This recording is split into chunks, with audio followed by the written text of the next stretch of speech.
Good morning, students. How are you all? So yes, I am your new chemistry teacher, that is Deepika Gupta in front of you. Today is our first class of this session.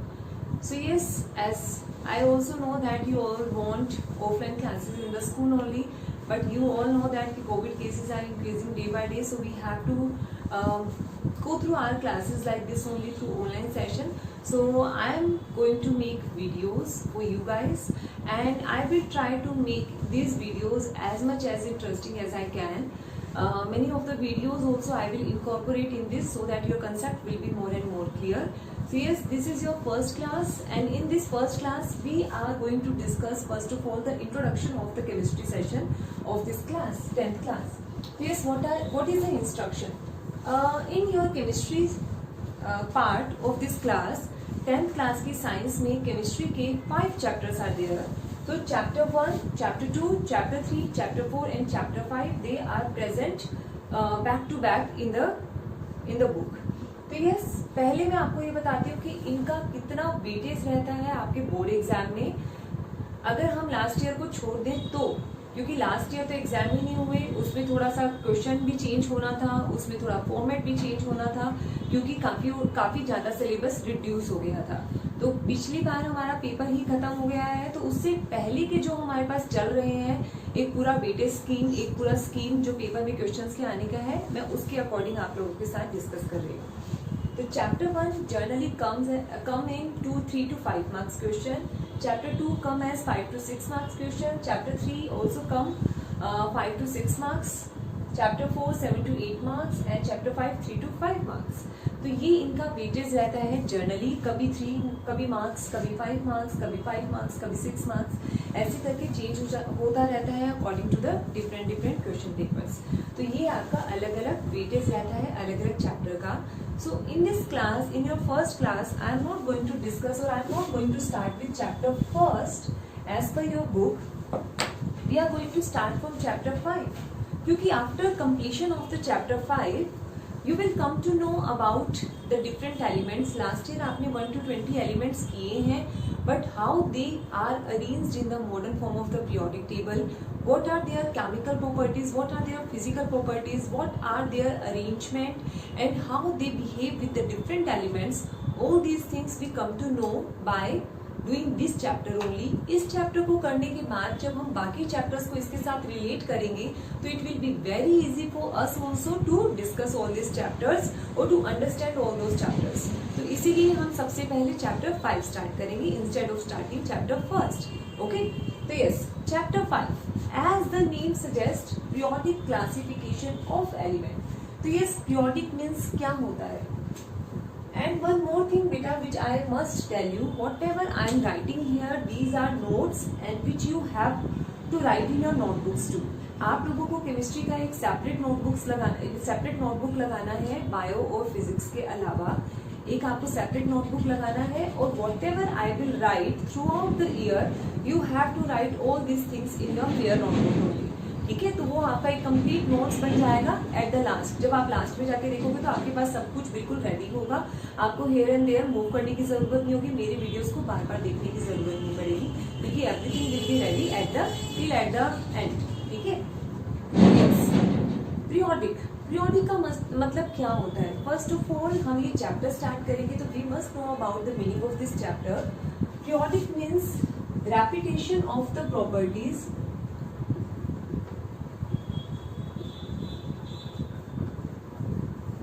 After certain regular interval.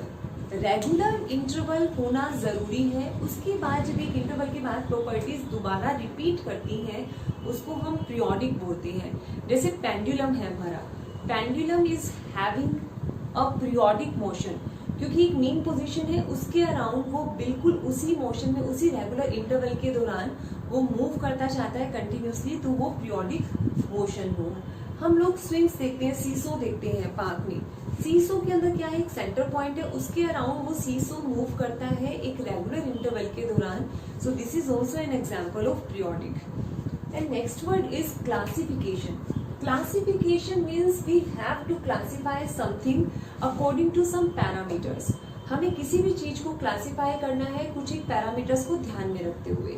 ठीक है, अब parameters कुछ भी हो सकते हैं। मैं चलो आप लोगों को एक एग्जांपल देती हूँ स्पोर्ट्स डे का। आप लोग जब स्पोर्ट्स डे में जाते हो या फिर असेंबली ग्राउंड में जाते हो, नॉर्मल सी चीज देखते हैं, असेंबली ग्राउंड में आप जाते हो तो अगर रैंडमली सारे बच्चे असेंबली ग्राउंड में खड़े हो गए तो वो सब मिक्स हो जाएंगे। कोई कैसे पहचानेगा, टीचर भी, कि ये मेरा बच्चा है कि नहीं है। मान लो बिल्कुल स्टार्टिंग है सेशन का, टीचर भी अभी नहीं जानते कि मेरी क्लास के बच्चे कौन से हैं, तो ये कैसे पता चलेगा कि कौन सा बच्चा किस क्लास का है, कहाँ पर किसको खड़ा होना है। तो basically we have a particular motion, हम लोग क्लास वाइज मूव करते हैं असेंबली ग्राउंड में, and we are standing in a row class wise. तो पहले हम क्लास वाइज मूव करते हैं, फिर उसके बाद हम हाइट वाइज सेग्रीगेट करते हैं, उसके बाद सेक्शन वाइज होता है, और इस तरह से पूरा सेग्रीगेट हो जाता है, क्लासीफाई हो जाता है। So these are the parameters which we obeyed during standing in the class. तो वैसे ही हमारे पास कुछ एक पैरामीटर्स होते हैं एलिमेंट्स को अरेंज करने के लिए। अब ये पैरामीटर्स बनाए क्यों गए हैं? Why the elements are classified? Because till now 118 elements are discovered. Total 118 elements आज तक हम लोग जानते हैं, आज तक डिस्कवर हो चुके हैं। Still scientist are busy in discovering some new elements. तो वो अभी भी कुछ एक सर्च चलती जा रही है, लेकिन अभी तक 118 एलिमेंट्स डिस्कवर हो चुके हैं। ठीक है, तो अब इतने सारे एलिमेंट्स का physical properties, chemical properties, tips पे याद कर पाना it's very difficult for us. कैसे याद रख पाएंगे? 5 के याद कर लिए, 10 के याद कर लिए, चलो मान लो 50 के भी हमने याद कर लिए, तो बाकी सबका कैसे कर पाएंगे? सो साइंटिस्ट्स को लगा कि हमें कुछ एक पैरामीटर्स फॉलो करके इन्हें क्लासिफाई करना जरूरी है, ताकि इन्हें एक प्रॉपर मैनेज तरीके से हम उसको याद कर सके और मैनेज तरीके से हम उसको रिप्रेजेंट कर सके। तो यस, उसी वजह से हमने इनको क्लासिफाई किया। So till today 4 classifications has been done, जो सबसे ज्यादा फेमस हुई थी, जो सबसे ज्यादा लोगों ने एडमायर की थी, और जिसको अभी हम स्टडी करेंगे। ठीक है, so basically 4 types of classification of the elements are there which we are going to study in this chapter. So first one is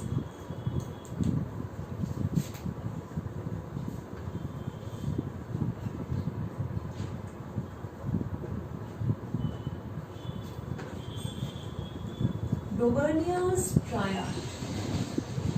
Yes, first one is Daubernia's triad. Yes, यहाँ पर जैसे मैं represent करने वाली हूँ, आप लोगों को बिल्कुल वैसे ही रिप्रेजेंट करना है सब कुछ अपने नोटबुक में, because it will be a short notes in your notebook, जो आपको बहुत हेल्प करेंगे। देखना आप बाद में कितने आपको मजा आएगा उन नोट्स में से पढ़ने में। हाँ, definitely you have to follow NCERT, क्योंकि एनसीईआरटी के बिना कुछ भी नहीं है। Each and every question whatever will come in your board exam will come from the NCERT only, but still we have one more reference book, that is S-Chan, because explanation in S-Chan is very good according to me. So yes, इसके अलावा भी if you want to take any other book then it's your choice, no problem from my side, but I chose S-Chan as a reference book, और NCERT तो हमारी है ही है। ठीक है, so yes, Daubernier triad, as the name suggests, it was given by a scientist named Daubernier. Triad means, tri means 3. So this concept is somewhat related with 3. कुछ 3 से कहीं ना कहीं इसका resemblance होगा। क्या होगा वो अभी हम स्टडी करते हैं। So yes, it was given by Daubernier in 1817, and at that time 33 elements were discovered. जब उसने अपना कंसेप्ट दिया था, अभी तो मैंने आपको बताया 118 elements are discovered till today, but जब इसने अपना कंसेप्ट दिया था at that time 33 elements were discovered.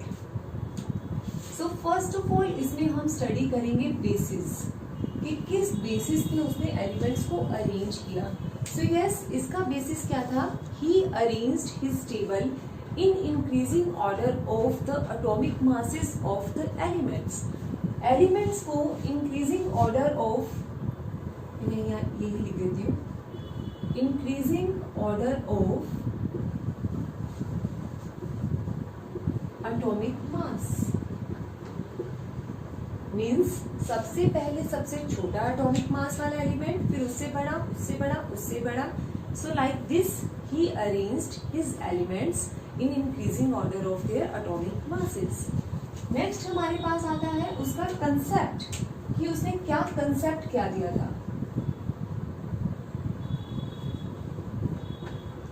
So yes, he told that the middle element average, the atomic mass of the middle element is the average of the atomic masses of first and third element, and these three elements have the same properties, चाहे वो physical हो चाहे वो chemical हो.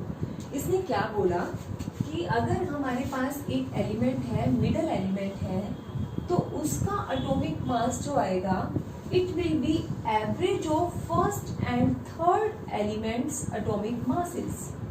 First और third element के atomic masses का जब मैं एवरेज लूंगी तो हमेशा मिडल एलिमेंट का एटॉमिक मास आएगा. एंड इस तरह से जो भी तीन एलिमेंट्स अरेंज होंगे उन तीनों का सारी की सारी प्रॉपर्टीज मैच करेगी, चाहे वो केमिकल प्रॉपर्टीज है चाहे वो फिजिकल प्रॉपर्टीज है. सो यस, हम इसको कैलकुलेट करके देख लेते हैं. 7 is the atomic mass of lithium, 39 is the atomic mass of potassium, and when we are taking average of this it comes out to be 23, which is the atomic mass of sodium. So यानी कि हो गया हमारा ये proof. तो ultimately we can say that these three elements have the same chemical and physical properties. Yes, तीन elements हैं. मैंने आपको स्टार्टिंग में बोला था triad means it is something related with the three, तो यहाँ पे तीन ही है तो हो गया. सो यस, यहाँ पर तीन एलिमेंट्स अरेंज्ड हैं और ट्रायड है, तो यानी कि हमारे पास पहला ट्रायड आ गया. यहाँ पर आप एक और चीज समझ सकते हो कि एक ही ट्रायड उसने नहीं दिया था, he has given 3 triads. First triad is lithium sodium potassium, second one is calcium strontium barium, and last one is chlorine, bromine and iodine. तो ये तीन ट्रायड्स हैं जो डोबर्नियर ने अपने टाइम पे दिए थे, और ये तीनों ट्रायड्स ही हमारे पास एनसीईआरटी में गिवन है. तो आप लोगों को ये ट्रायड याद होने चाहिए. तो yes, what is the atomic mass of calcium, ये आपने लास्ट ईयर किया था बहुत अच्छे से. यस, आई नो दैट कि अगर ये अभी रिकॉर्डिंग नहीं होती वीडियो की तो आप सबको आंसर पता था. तो यस, इट्स 40, इट्स 88, और बेरियम का एटॉमिक मास होता है इट्स 137. 137 ये आपको याद करना पड़ेगा क्योंकि ये एनसीईआरटी में भी गिवन है. तीन ही ट्रायड्स हैं, सिर्फ 9 एलिमेंट्स के आपने एटॉमिक मासेस याद करने हैं. ठीक है, क्लोरीन का आपको पता ही है 35.5. तो अभी हमें सिर्फ और सिर्फ ब्रोमीन और आयोडीन का करना है एटॉमिक मास याद. 80 एंड 127, 137, 127. तो यहाँ पर हमारे पास ये बन गए तीन ट्रायड्स. तो basically this concept is related with 3. एक ट्रायड में तीन ही एलिमेंट्स हैं और इस तरह के उसने तीन ही ट्रायड्स हमें दिए.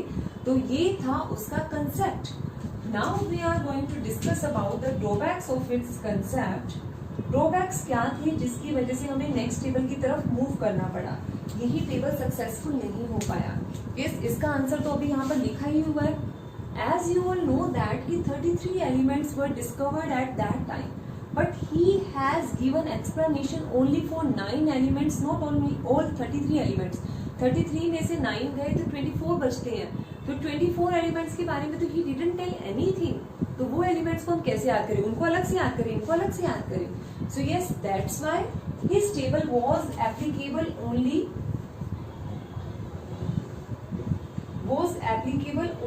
on a small portion of the elements, so that his table was not very much acceptable at that time. बहुत ज़्यादा एक्सेप्ट नहीं हुई, बहुत ज़्यादा लोगों ने इसको नहीं माना. So that's why हमें नीड पड़ी सेकेंड एक्सप्लेनेशन की, सेकेंड टेबल की, and which was given by Newland. So yes, now we are going to discuss second table. So the next classification is given by Newland's, and the name of this classification is Newland's law of octaves. So yes, again it was given by Newland, so its name is Newland's law of octaves. And oct means 8, so it is something related with 8 only. So yes, Newlands law of octaves, ये हमारा next type का classification था. It was given in 1866. तो yes, हम लोग किसी भी reference book में कुछ भी दिया हुआ है उसके अकॉर्डिंग नहीं चलेंगे. This is given in NCERT book, तो हम एनसीईआरटी के अकॉर्डिंग ही चलेंगे. तो एनसीईआरटी में 1866 लिखा है तो हम वही फॉलो करेंगे.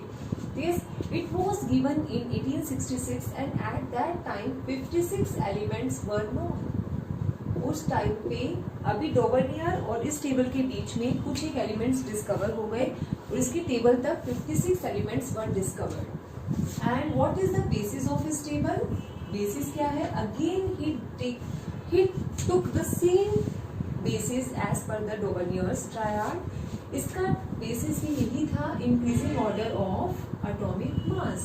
So elements were arranged in increasing order of their atomic masses. So this was the basis of his table. Now next one is concept. He was very musical person. बहुत ही music पसंद करता था, तो he correlate this concept with the musical notes only. आप लोगों को पता है म्यूजिकल नोट्स क्या होते हैं? सा, रे, गा, मा, पा, धा, नी एंड अगेन सा. तो yes, elements hydrogen, lithium,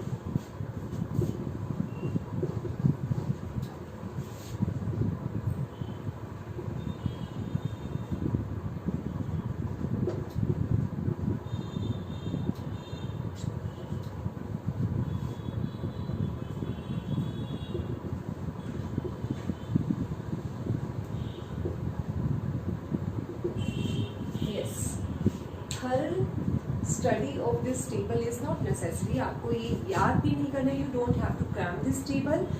I am just going to explain some of the concept regarding this table. You must know about those concepts and drawback on this table. बाकी ये पूरा टेबल बनाना आपको जरूरी नहीं है, आपको याद करना जरूरी नहीं है. And one more thing which you must keep in your mind, कि मुझे पता है कि आप लोगों ने 9th क्लास में 1 to 20 एलिमेंट्स किए हैं, जहाँ पर आपने हीलियम, नियोन, आर्गन भी किया है. लेकिन जब इसने अपना टेबल दिया था न्यूलैंड ने, that time noble gases or inert gases were not discovered, so that's why I haven't written here the noble gases. ठीक है, वो हीलियम मैंने स्किप कर दिया, नियोन मैंने स्किप कर दिया, आर्गन मैंने स्किप कर दिया, तो rest of the elements I arranged here. So यहाँ पर देखा हाइड्रोजन, लिथियम, इनकी सबकी प्रॉपर्टीज है. ऑक्सीजन के बाद the properties repeat itself as hydrogen and fluorine are having the same chemical properties, physical properties. So this is known as periodic. Periodic means repetition of the properties after certain regular interval. इतने regular interval पे गया, फिर repeat हुआ, फिर regular interval पे गया, फिर repeat हुआ. So it is known as periodic classification. ठीक है, ये उसका कंसेप्ट था. According to the musical notes he arranged his elements in the increasing order of their atomic masses. So now the most important thing of this table is its drawbacks. इस table की drawback सबसे ज्यादा important है. इस table में आने वाले 2 question सबसे ज्यादा, मतलब क्वेश्चन किस किस तरह से आते हैं. When he was given his table, how many elements were discovered at that time, and what is the basis of his table, and what was his concept. Concept में सिर्फ आपको according to the musical notes ही लिखना है, that's it. Then at last question come, what are the drawbacks of the Newland's table. ये important है, ये आपको याद होनी चाहिए. तो first one drawback is this table is applicable till calcium only. Calcium के बाद यहाँ पर प्रॉब्लम आना स्टार्ट हो जाता है. ठीक है, applicable till calcium only. Calcium तक तो बिल्कुल सही चलती है, लेकिन उसके बाद प्रॉब्लम आना स्टार्ट हो जाता है. ठीक है, तो इतने सारे एलिमेंट्स डिस्कवर थे, सारे के सारे elements he arranged somehow in his table, लेकिन उसमें प्रॉपर्टीज ही मिसमैच कर रही है. तो what is the use of his table. Next drawback is he confinedly said that he only 56 elements exist in the nature. तो सिर्फ 56 एलिमेंट्स ही nature में exist करते हैं, इसके अलावा ना ही कोई एलिमेंट है, ना ही कभी होगा. तो he was very much firm about his concept. लेकिन आज हम जानते हैं कि टोटल 118 एलिमेंट्स आर नॉन, तो ये तो कंसेप्ट वैसे ही खत्म हो गया. So yes, this is his second drawback. Third drawback is iron, cobalt and nickel. These 3 have the same properties. इन तीनों की सेम प्रॉपर्टीज होती है, but you can see that they are present in different slots. ठीक है, having the same properties but present in different slots. तो ऐसा क्यों? अगर प्रॉपर्टीज सेम वाले एलिमेंट्स को एक जगह पे रखा है, एक रो में रखा है, then why they are not present in the same rows? Why they are present in different rows?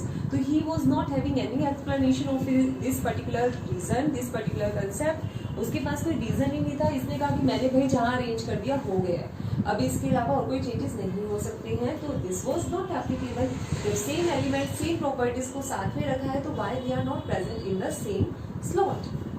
Next हमारे पास लास्ट रो है, जिसका क्या होता है, that is if in each slot only one element is present, then why he has written two elements together on one slot? वो why to निकल को उसने अपनी कन्वीनियंस के अकॉर्डिंग साथ में कैसे रख दिया? जब सबको अपने अपने स्लॉट्स मिल रहे हैं, सब जगह पे एक एक एलिमेंट ही प्रेजेंट है, तो दो एलिमेंट एक साथ कैसे प्रेजेंट हो सकते हैं? But again he was not having any explanation for that. He said कि इन दोनों की प्रॉपर्टीज मैच कर रही थी, इनसे भी मैच कर रही थी, तो I have to keep it here only and no further explanation I can give on this particular topic और दिस पर्टिकुलर क्वेश्चन. मैं इसके बाद कुछ नहीं कह सकता हूँ. तो यस, ये सारी की सारी उसकी लिमिटेशंस थी, जिसने हमें फोर्स किया to explain the or to classify the elements by some other manner so that इनकी स्टडी जो है वो ज़्यादा सिस्टमेटिक और ज़्यादा अच्छे से हो सके. तो ये नेक्स्ट साइंटिस्ट आते हैं मेंडलीज, जो उन्होंने अपना टेबल दिया था, but his table is very important and lengthy too, which we are going to discuss in our next class. So yes, in this class we have discussed two particular classification, Dauvergne triad and Newton's law of octaves. और उसमें हमें क्या क्या याद करना है और कैसे कैसे करना है, I explain each and everything to you. So yes students, write in your notebooks and learn it out and read from the book too. So this is all about for today's class. Thank you.